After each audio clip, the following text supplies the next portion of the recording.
നമസ്കാരം, എല്ലാവർക്കും പുതിയൊരു വീഡിയോയിലേക്ക് സ്വാഗതം. നമ്മൾ ഇന്ന് നോക്കാൻ പോകുന്നത് SCERT ചാപ്റ്ററിൻ്റെ മോക്ക് ടെസ്റ്റ് ആണ്. ഇന്ന് എടുത്തിരിക്കുന്നത് 10ാം ക്ലാസ്സിലെ ഹിസ്റ്ററിയിലെ 7ാമത്തെ ചാപ്റ്ററാണ്. അതായത് സ്വതന്ത്ര ഇന്ത്യയുടെ വർത്തമാനം എന്ന് പറയുന്ന ചാപ്റ്ററാണ്. സ്വതന്ത്രാനന്തര ഇന്ത്യ എന്ന് പറയുന്ന ഒരു ഭാഗം പഠിക്കാനായിട്ട് നമുക്കുള്ള ഒരേ ഒരു ചാപ്റ്ററാണിത്.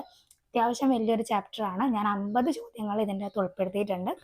ചോദ്യങ്ങളൊന്നും നിങ്ങൾ മിസ്സാക്കി കളയരുത്. കാരണം അത്യാവശ്യം നല്ല രീതിക്ക് ചോദ്യകർത്താവിന് ചോദ്യങ്ങൾ ഇഷ്ടം പോലെ എവിടെ നിന്ന് വേണമെങ്കിലും ചോദ്യം ഇടാൻ പറ്റുന്ന അത്രത്തോളം ചോദ്യങ്ങളുള്ള ഒരു ചാപ്റ്ററാണ്. സോ നിങ്ങളത് നിസ്സാരമാക്കി കാണരുത്. അപ്പം നമുക്ക് ആദ്യത്തെ ചോദ്യം നോക്കാം. ഒന്നാമത്തെ ചോദ്യം, ഒരു പുതിയ നക്ഷത്രം പൗരസ്യ ദേശത്തിലെ സ്വതന്ത്രത്തിന്റെ നക്ഷത്രം ഉദിക്കുകയാണ്. ഒരു പുതിയ ആശയം ഉടലെടുക്കുകയാണ്. ഇത് ആരുടെ പ്രസംഗത്തിലെ പ്രസക്ത ഭാഗമാണ്? ടെസ്റ്റിൽ ഒരു പേപ്പർ കട്ടിങ് പോലെ കൊടുത്തിട്ടുണ്ട്. അപ്പോൾ അതിൽ നിന്നാണ് ഞാൻ ഈ ചോദ്യം എടുത്തിട്ടുള്ളത്. ഒരു പുതിയ നക്ഷത്രം പൗരസ്യ ദേശത്തിലെ സ്വതന്ത്രത്തിന്റെ നക്ഷത്രം ഉദിക്കുകയാണ്. ഒരു പുതിയ ആശയം ഉടലെടുക്കുകയാണ്. ഇത് ആരുടെ പ്രസംഗത്തിലെ പ്രസക്ത ഭാഗമാണെന്നാണ് ചോദിച്ചിട്ടുള്ളത്. ഉത്തരം ഓപ്ഷൻ സി ആണ്. ജവഹർലാൽ നെഹ്റു ആണ് ഇങ്ങനെ പറഞ്ഞിരിക്കുന്നത്. രണ്ടാമത്തെ ചോദ്യം, ഇന്ത്യ വിഭജനത്തിന്റെ വിശദമായ ഭൂപടം തയ്യാറാക്കാനായി ചുമതലപ്പെടുത്തിയത് ആരെയായിരുന്നു? ഇന്ത്യ വിഭജനത്തിന്റെ വിശദമായ ഭൂപടം തയ്യാറാക്കാനായി ചുമതലപ്പെടുത്തിയത് ആരെയാണ്? ബി ആണ്, സിറിൽ റാഡ്ക്ലിഫിനെയാണ് ഇന്ത്യ വിഭജനത്തിന്റെ വിശദമായ ഭൂപടം തയ്യാറാക്കാനായി ചുമതലപ്പെടുത്തിയത്. മൂന്നാമത്തെ ചോദ്യം, ഇന്ത്യ പാക് വിഭജനവുമായി ബന്ധപ്പെട്ട് താഴെ പറയുന്ന പ്രസ്താവനകൾ പരിശോധിക്കുക. വിഭജനത്തെ തുടർന്ന് പൂർവ്വ ബംഗാൾ കിഴക്കൻ പാകിസ്ഥാനായിട്ട് മാറി. ആ ഒരു സ്റ്റേറ്റ്മെന്റ് ശരിയാണ്. പടിഞ്ഞാറൻ പഞ്ചാബ് ഇന്ത്യയുടെ ഭാഗമായി നിലകൊണ്ടു. അത് തെറ്റാണ്. അതായത് പടിഞ്ഞാറൻ പഞ്ചാബ് അല്ലെങ്കിൽ പശ്ചിമ പഞ്ചാബ് എന്താണ് പാകിസ്ഥാന്റെ ഭാഗവുമായിട്ടും പൂർവ്വ പഞ്ചാബ് അല്ലെങ്കിൽ കിഴക്കൻ പഞ്ചാബ് എന്ന് പറയാം അല്ലെ, അത് ഇന്ത്യയുടെ ഭാഗവുമായിട്ടാണ് നിലനിന്നത്. അപ്പോൾ ഇതിലെ ഉത്തരം ഓപ്ഷൻ എ ആണ്. ഒന്ന് മാത്രമാണ് ശരിയായിട്ടുള്ളത്. ഏത് പ്രക്രിയയിലൂടെയാണ് സിൽഹെറ്റ് പ്രദേശം കിഴക്കൻ പാകിസ്ഥാന്റെ ഭാഗമായിട്ട് മാറിയത്? ഏത് പ്രക്രിയയിലൂടെയാണ് സിൽഹെറ്റ് പ്രദേശം കിഴക്കൻ പാകിസ്ഥാന്റെ ഭാഗമായിട്ട് മാറിയത്? ഉത്തരം ഓപ്ഷൻ എ ആണ്, ഹിതപരിശോധന. അഞ്ചാമത്തെ ചോദ്യം, ബ്രിട്ടീഷ് ഭരണകാലത്ത് സിൽഹെറ്റ് ഏത് പ്രവിശ്യയുടെ ഭാഗമായിരുന്നു? ബ്രിട്ടീഷിന്റെ ഭരണകാലത്ത് സിൽഹെറ്റ് ഏത് പ്രവിശ്യയുടെ ഭാഗമായിരുന്നു? ഉത്തരം ഓപ്ഷൻ സി ആണ്, അസം പ്രവിശ്യയുടെ ഭാഗമായിരുന്നു സിൽഹെറ്റ് എന്ന പ്രദേശം. അതാണ് ഹിതപരിശോധനയിലൂടെ കിഴക്കൻ പാകിസ്ഥാനായിട്ട് മാറിയത്. ആറാമത്തെ ചോദ്യം, ഇന്ത്യ വിഭജനം സൃഷ്ടിച്ച പ്രശ്നങ്ങൾ എന്തെല്ലാമായിരുന്നു? ഇന്ത്യയുടെ വിഭജനം സൃഷ്ടിച്ച പ്രശ്നങ്ങൾ എന്തെല്ലാമായിരുന്നു? ഇതിൽ ഉത്തരം വരുന്നത് ഓപ്ഷൻ ഡി ആണ്. എല്ലാം ശരിയാണ്. അതായത് വ്യാപകമായ അക്രമങ്ങൾ നടന്നു. സ്ത്രീകളും കുട്ടികളും തട്ടിക്കൊണ്ടുപോകൽ നിരകളായി. കൊൽക്കത്ത, ഡൽഹി, ലാഹോർ തുടങ്ങിയ സ്ഥലങ്ങളിൽ വർഗീയ ലഹളകൾ പൊട്ടിപ്പുറപ്പെട്ടു. അപ്പോൾ ഇതെല്ലാം ഇന്ത്യ വിഭജനത്തിന്റെ ഭാഗമായിട്ടുണ്ടായ പ്രശ്നങ്ങളാണ്. ഏഴാമത്തെ ചോദ്യം, നമ്മുടെ ജീവിതത്തിൽ നിന്ന് പ്രകാശം മാഞ്ഞു പോയിരിക്കുന്നു എന്ന് തുടങ്ങുന്ന പ്രശസ്തമായ പ്രസംഗം നടത്തിയത് ആരാണ്? നമ്മുടെ ജീവിതത്തിൽ നിന്ന് പ്രകാശം മാഞ്ഞു പോയിരിക്കുന്നു എന്ന് തുടങ്ങുന്ന പ്രശസ്തമായ പ്രസംഗം ആരാണ് നടത്തിയത്? ഇതൊരു ഓപ്ഷൻ ബി ആണ്, ജവഹർലാൽ നെഹ്റു ആണ്. ഗാന്ധിജിയുടെ രക്തസാക്ഷിത്വത്തോട് അനുബന്ധിച്ചിട്ട് നടത്തിയ പ്രസംഗത്തിലാണ് അദ്ദേഹം ഇങ്ങനെ പരാമർശിച്ചത്. എട്ടാമത്തെ ചോദ്യം, ഭരണഘടനാ നിർമ്മാണ സഭയുടെ പ്രവർത്തനം ഔദ്യോഗികമായി ആരംഭിച്ചത് എന്നാണ്? ഭരണഘടനാ നിർമ്മാണ സഭയുടെ പ്രവർത്തനം ഔദ്യോഗികമായി ആരംഭിച്ചതെന്നാണ്? ഉത്തരം ഓപ്ഷൻ ബി ആണ്, 1946 ഡിസംബർ 13. 1946 ഡിസംബർ 13 ഭരണഘടനാ നിർമ്മാണ സഭയുടെ പ്രവർത്തനം ഔദ്യോഗികമായി ആരംഭിച്ചത്. ഒമ്പതാമത്തെ ചോദ്യം, സ്വതന്ത്ര ഇന്ത്യയിലെ ആദ്യ പൊതു തെരഞ്ഞെടുപ്പ് നടന്നത് എന്നാണ്? സ്വതന്ത്ര ഇന്ത്യയിലെ ആദ്യ പൊതു തെരഞ്ഞെടുപ്പ് നടന്നത് ഏത് വർഷങ്ങളിലാണ്? ഉത്തരം ഓപ്ഷൻ സി ആണ്, 1951, 52 വർഷങ്ങളിലാണ് സ്വതന്ത്ര ഇന്ത്യയിലെ ആദ്യ പൊതു തെരഞ്ഞെടുപ്പ് നടന്നത്. പത്താമത്തെ ചോദ്യം, താഴെ പറയുന്ന പ്രസ്താവനകളിൽ സ്വതന്ത്ര ഇന്ത്യ നേരിട്ട വെല്ലുവിളികളിൽ പെടാത്ത ഏതാണ്? വെല്ലുവിളികളിൽ പെടാത്ത ഏതെന്നാണ് ചോദിച്ചിട്ടുള്ളത്. നാട്ടുരാജ്യങ്ങളുടെ സംയോജനം, പോർച്ചുഗീസ് ഫ്രഞ്ച് അധീന പ്രദേശങ്ങളുടെ കൂട്ടിച്ചേർക്കൽ, പുതിയൊരു ഭരണഘടനാ നിർമ്മാണ സഭ രൂപീകരിക്കൽ, സ്വതന്ത്രമായ ഒരു വിദേശ നയം രൂപപ്പെടുത്തൽ. അപ്പൊ ഇതിൽ നമ്മളുടെ സ്വതന്ത്ര ഇന്ത്യ നേരിട്ട വെല്ലുവിളികളിൽ ഉൾപ്പെടാത്തത് ഉത്തരം മൂന്നാമത്തെയാണ്. അതായത് ഉത്തരം വരുന്നത് ഓപ്ഷൻ ബി ആണ്. 3 മാത്രമാണ് സ്വതന്ത്ര ഇന്ത്യ നേരിട്ട വെല്ലുവിളികളിൽ ഉൾപ്പെടാത്തത്. ബാക്കി 3 സ്വതന്ത്രാനന്തര ഇന്ത്യ നേരിട്ട വെല്ലുവിളികളിൽ പെടുന്നതാണത്. ടെക്സ്റ്റ് ബുക്കിൽ ഓരോ പോയിന്റ് ആയിട്ട് കൊടുത്തിട്ടുണ്ട്. അത് നേരത്തെ ചോദിച്ചിട്ടുമുണ്ട്. സോ നോക്കിയേക്കണം കേട്ടോ. 11ാമത്തെ ചോദ്യം, ഏത് വർഷം മുതലാണ് കിഴക്കൻ പാകിസ്ഥാൻ ബംഗ്ലാദേശ് എന്ന സ്വതന്ത്ര രാജ്യമായി മാറിയത്?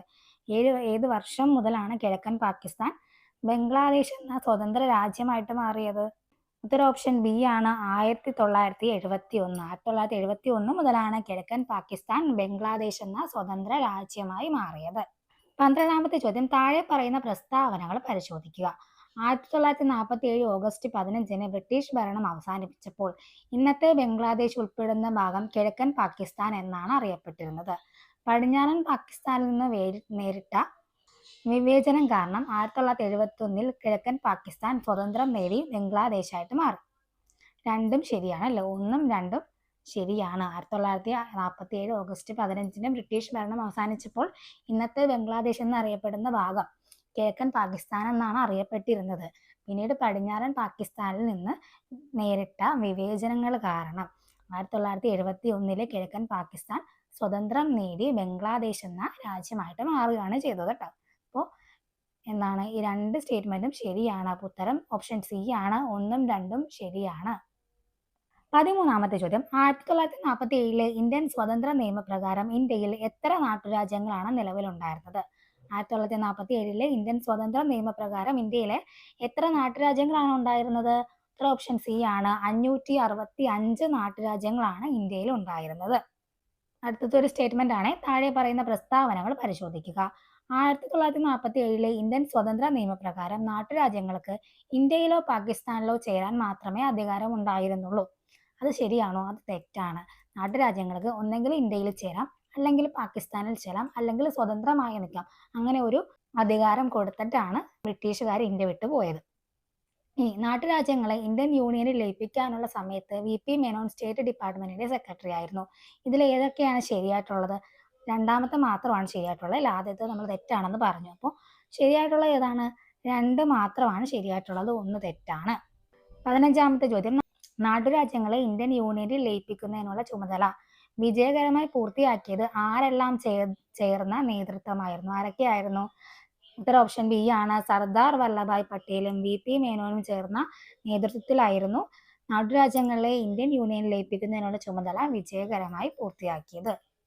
16ാമത്തെ ചോദ്യം, ഇന്ത്യൻ യൂണിയനിൽ ചേരുന്നതിനായി നാട്ടുരാജ്യങ്ങളിലെ ഭരണാധികാരികൾ ഒപ്പുവെച്ച കരാർ ഏതാണ്? ഇന്ത്യൻ യൂണിയനിൽ ചേരുന്നതിനായി നാട്ടുരാജ്യങ്ങളിലെ ഭരണാധികാരികൾ ഒപ്പുവെച്ച കരാർ ഏതാണ്? ഉത്തര ഓപ്ഷൻ എ ആണ്. ലയന കരാർ അല്ലേ? ലയന കരാറിലാണ് ഇന്ത്യൻ യൂണിയനിൽ ചേരുന്നതിന് വേണ്ടിയിട്ട് നാട്ടുരാജ്യങ്ങളിലെ ഭരണാധികാരികൾ ഒപ്പുവെച്ചത്. 17ാമത്തെ ചോദ്യം, നാട്ടുരാജ്യങ്ങളിലെ ഭരണ കുടുംബങ്ങൾക്ക് ഇന്ത്യ ഗവൺമെന്റ് നൽകിയ സാമ്പത്തിക സഹായം ഏത് പേരിലാണ് അറിയപ്പെടുന്നത്? നാട്ടുരാജ്യങ്ങളിലെ ഭരണ കുടുംബങ്ങൾക്ക് ഇന്ത്യ ഗവൺമെന്റ് നൽകിയ സാമ്പത്തിക സഹായം ഏത് പേരിലാണ് അറിയപ്പെടുന്നത്? ഓപ്ഷൻ ബി ആണ്. Privy purse. 18ാമത്തെ ചോദ്യം, എത്രാമത്തെ ഭരണഘടനാ ഭേദഗതി പ്രകാരമാണ് പ്രിവി പേഴ്സ് നിർത്തലാക്കിയത്? എത്രാമത്തെ ഭരണഘടനാ ഭേദഗതി പ്രകാരമാണ് പ്രിവി പേഴ്സ് നിർത്തലാക്കിയത്? ഓപ്ഷൻ ബി ആണ്. 26ാം ഭേദഗതി പ്രകാരമാണ്. ആരായിരുന്നു അന്നത്തെ പ്രധാനമന്ത്രി? ഇന്ദിരാഗാന്ധി ആയിരുന്നു കേട്ടോ. വർഷം ഏതാണെന്ന് അറിയാമെങ്കിൽ ഒന്ന് കമന്റ് ചെയ്യണേ. അപ്പോൾ 26ാം ഭേദഗതിയിലൂടെയാണ് Indira Gandhi government privy purse നിർത്തലാക്കിയത്. 26ാം ഭേദഗതിയിലൂടെയാണ് Indira Gandhi government privy purse നിർത്തലാക്കിയത്. 19ാം ചോദ്യം, താഴെ പറയുന്നവയിൽ ഫ്രഞ്ച് അധീനതയിലല്ലാത്ത പ്രദേശം ഏതായിരുന്നു? താഴെ പറയുന്നതിൽ ഫ്രഞ്ച് അധീനതയിലല്ലാത്ത പ്രദേശം ഏതായിരുന്നു? ഓപ്ഷൻ ബി ആണ്. ഗോവയാണ്. ബാക്കി 3ഉം ഫ്രഞ്ച് അധീനതയിൽ ഉണ്ടായിരുന്ന പ്രദേശങ്ങളായിരുന്നു. ഗോവ ഏതാണ്? പോർച്ചുഗീസിന്റെ അധീനതയിൽ ഉണ്ടായിരുന്ന പ്രദേശമായിരുന്നു ഗോവ. 20ാമത്തെ ചോദ്യം, 1954-ൽ നടന്ന ജനകീയ സമരത്തിലൂടെ പോർച്ചുഗീസ് ആധിപത്യത്തിൽ നിന്ന് മോചിക്കപ്പെട്ട പ്രദേശം ഏതാണ്? 1954-ൽ നടന്ന ജനകീയ സമരത്തിലൂടെ പോർച്ചുഗീസ് ആധിപത്യത്തിൽ നിന്ന് മോചിക്കപ്പെട്ട പ്രദേശം ഏതാണ്? ഉത്തര ഓപ്ഷൻ എ ആണ്. ദാദ്ര നഗർ ഹവേലി. ദാദ്ര നഗർ ഹവേലിയാണ് 1954-ൽ നടന്ന ജനകീയ സമരത്തിലൂടെ പോർച്ചുഗീസ് ആധിപത്യത്തിൽ നിന്നും മോചിക്കപ്പെട്ട പ്രദേശം.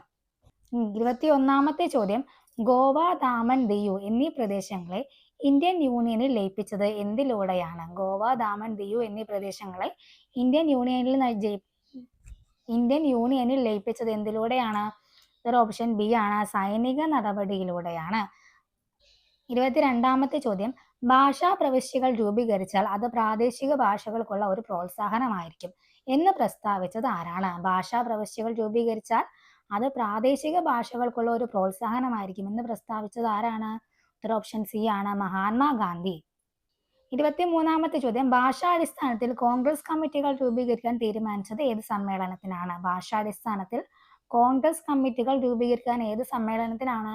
1920 നാഗ്പൂർ സമ്മേളനത്തിലാണ് ഭാഷാ അടിസ്ഥാനത്തിൽ കോൺഗ്രസ് കമ്മിറ്റികൾ രൂപീകരിക്കാൻ തീരുമാനിച്ചത്.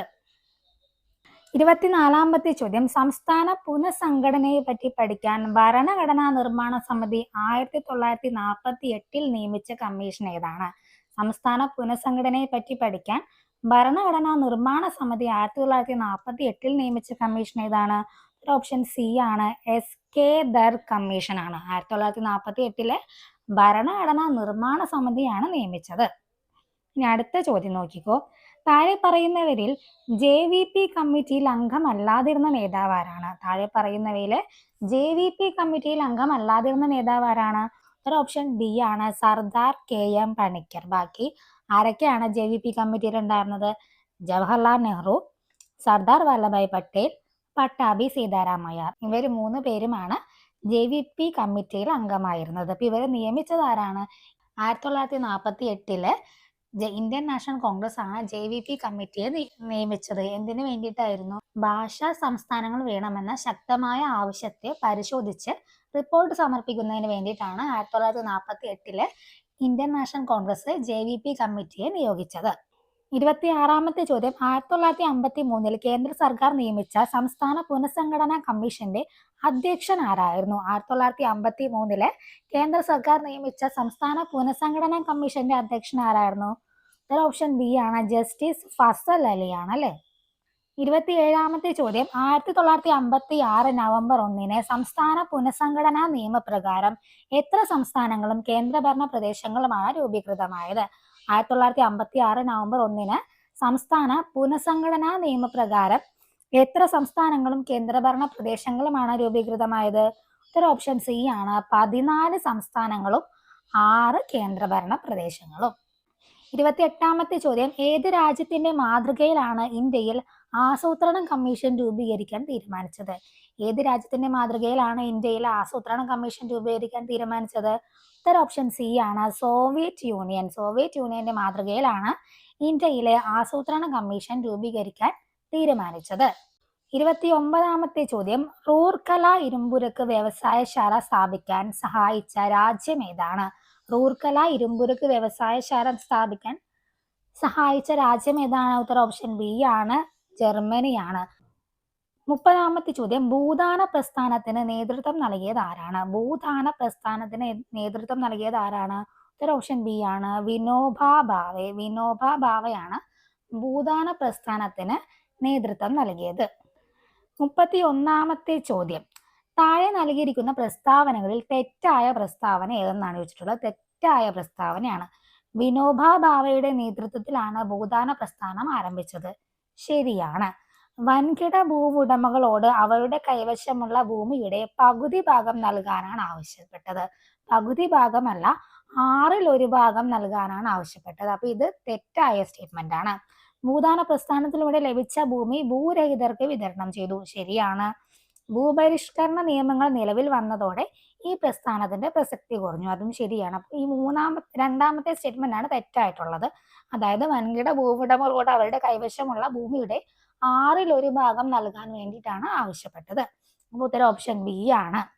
32-ാമത്തെ ചോദ്യം, ആരുടെ അധ്യക്ഷതയിൽ കൂടിയ കമ്മിറ്റിയുടെ ശുപാർശ പ്രകാരമാണ് സാമ്പത്തിക വികസനം ലക്ഷ്യമാക്കി കാർഷിക പരിഷ്കരണ കമ്മിറ്റി രൂപീകരിച്ചത്? ആരുടെ അധ്യക്ഷതയിൽ കൂടിയ കമ്മിറ്റിയുടെ ശുപാർശ പ്രകാരമാണ് സാമ്പത്തിക വികസനം ലക്ഷ്യമാക്കിക്കൊണ്ട് കാർഷിക പരിഷ്കരണ കമ്മിറ്റി രൂപീകരിച്ചത്? ആരുടെ ആയിരുന്നു? ഓപ്ഷൻ സി ആണ്, നെഹ്റുവിന്റെ അധ്യക്ഷതയിൽ കൂടിയ കമ്മിറ്റിയുടെ ശുപാർശ പ്രകാരമാണ് സാമ്പത്തിക വികസനം ലക്ഷ്യമാക്കിയിട്ട് കാർഷിക പരിഷ്കരണ കമ്മിറ്റി രൂപീകരിച്ചത്. ആരുടെ നേതൃത്വത്തിലായിരുന്നു? JC കുമരപ്പയുടെ നേതൃത്വത്തിലായിരുന്നു. ഇനി 33-ാമത്തെ ചോദ്യം, ഇന്ത്യയിലെ ഹരിത വിപ്ലവത്തിന്റെ പിതാവ് എന്നറിയപ്പെടുന്നത് ആരാണ്? ആരാണ് ഇന്ത്യൻ ഹരിത വിപ്ലവത്തിന്റെ പിതാവ്? ഡോക്ടർ MS സ്വാമിനാഥൻ അല്ലെ. PC ഒത്തിരി വട്ടം ചോദിച്ചിട്ടുള്ളതാണ്. ഇനി 34-ാമത്തെ ചോദ്യം, പാലിന്റെയും പാൽ ഉൽപ്പന്നങ്ങളുടെയും വർധനവ് ലക്ഷ്യമിട്ട് നടപ്പിലാക്കിയ വിപ്ലവം ഏതാണ്? പാലിന്റെയും പാൽ ഉൽപ്പന്നങ്ങളുടെയും വർധനവ് ലക്ഷ്യമിട്ട് നടപ്പിലാക്കിയ പദ്ധതി ഏതാണ്? ഓപ്ഷൻ സി ആണ്, ധവള വിപ്ലവം. അതുപോലെ അടുത്ത ചോദ്യം നോക്കിക്കോ, മത്സ്യോൽപാദന മേഖലയുടെ പുരോഗതി ലക്ഷ്യമിട്ട് ഇന്ത്യയിൽ വിജയകരമായി നടപ്പിലാക്കിയ പദ്ധതി. മത്സ്യോൽപാദന മേഖലയുടെ പുരോഗതി ലക്ഷ്യമിട്ട് ഇന്ത്യയിലെ വിജയകരമായി നടപ്പിലാക്കിയ പദ്ധതി ഏതാണ്? ഒരു ഓപ്ഷൻ എ ആണ് നീല വിപ്ലവം, ബ്ലൂ റവല്യൂഷൻ ആണ് മത്സ്യോൽപാദന മേഖലയുടെ പുരോഗതി ലക്ഷ്യമിട്ട് ഇന്ത്യയിലെ വിജയകരമായി നടപ്പിലാക്കിയ പദ്ധതി.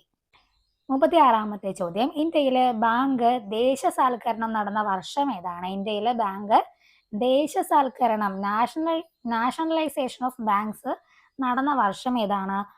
ഉത്തര ഓപ്ഷൻ ബി ആണ് 1969. 1969 ഇന്ത്യയിലെ ബാങ്ക് ദേശസാൽക്കരണം നടന്നത്. 37ാമത്തെ ചോദ്യം, 1969 ഇന്ദിരാഗാന്ധിയുടെ നേതൃത്വത്തിലുള്ള ഇന്ത്യൻ സർക്കാർ എത്ര പ്രധാന ബാങ്കുകളുടെ ഉടമസ്ഥതയാണ് ഏറ്റെടുത്തത്? 1969 ഇന്ദിരാഗാന്ധിയുടെ നേതൃത്വത്തിലുള്ള ഇന്ത്യൻ സർക്കാർ എത്ര പ്രധാന ബാങ്കുകളുടെ ഉടമസ്ഥതയാണ് ഏറ്റെടുത്തത്? ഒരു ഓപ്ഷൻ സി ആണ് 14 ബാങ്കുകളുടെ ഉടമസ്ഥതയാണ് ഏറ്റെടുത്തത്. വർഷം ഏതാണ്? 1969. 38ാമത്തെ ചോദ്യം, ശാസ്ത്രത്തെ പുരോഗമിക്കാൻ അനുവദിക്കുന്ന പക്ഷം അതിന്റെ പുരോഗതിക്ക് ദൃശ്യമായ സീമ ഒന്നുമില്ല. ഈ വാക്കുകൾ ആരുമായി ബന്ധപ്പെട്ടിരിക്കുന്നു? ആരുമായിട്ടാണ്?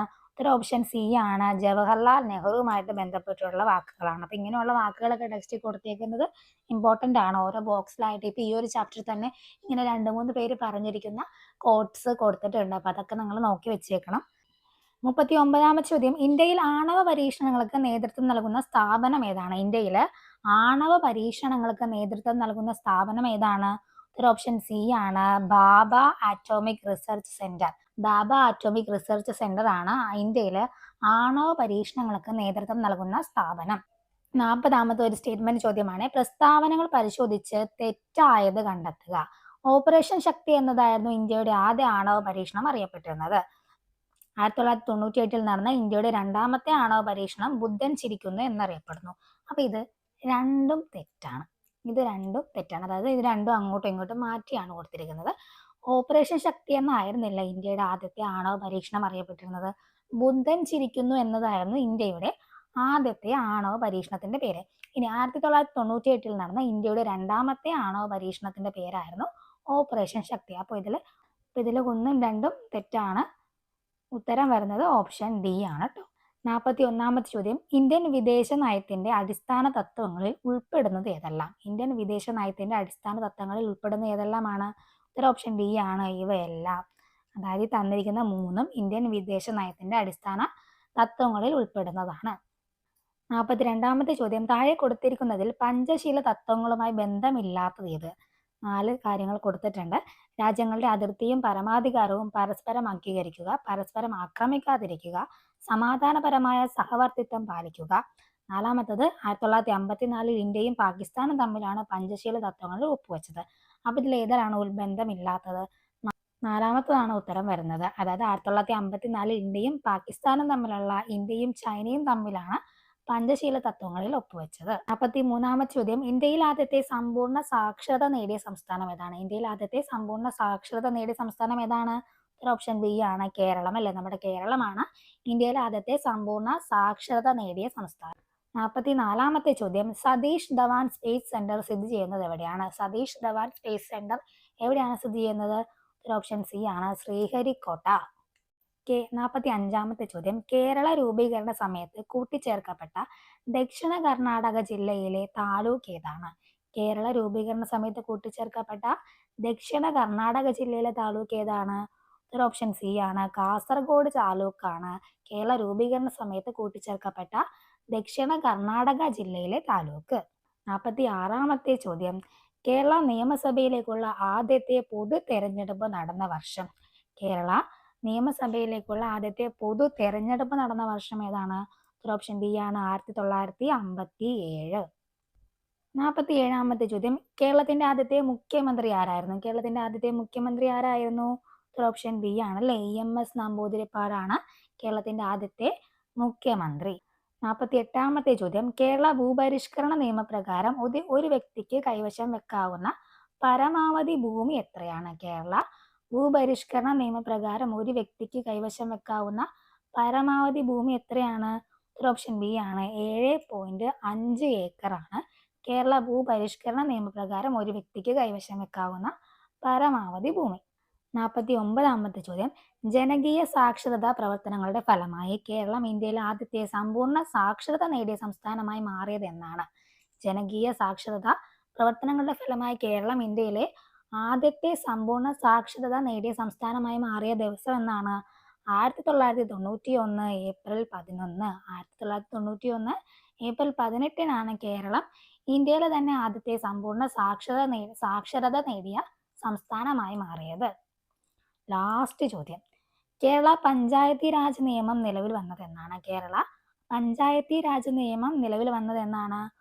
ഉത്തരം ഓപ്ഷൻ ബി ആണ്. 1994 ഏപ്രിൽ 23. 1994 ഏപ്രിൽ 23 കേരള പഞ്ചായത്തി രാജ് നിയമം നിലവിൽ വന്നത്.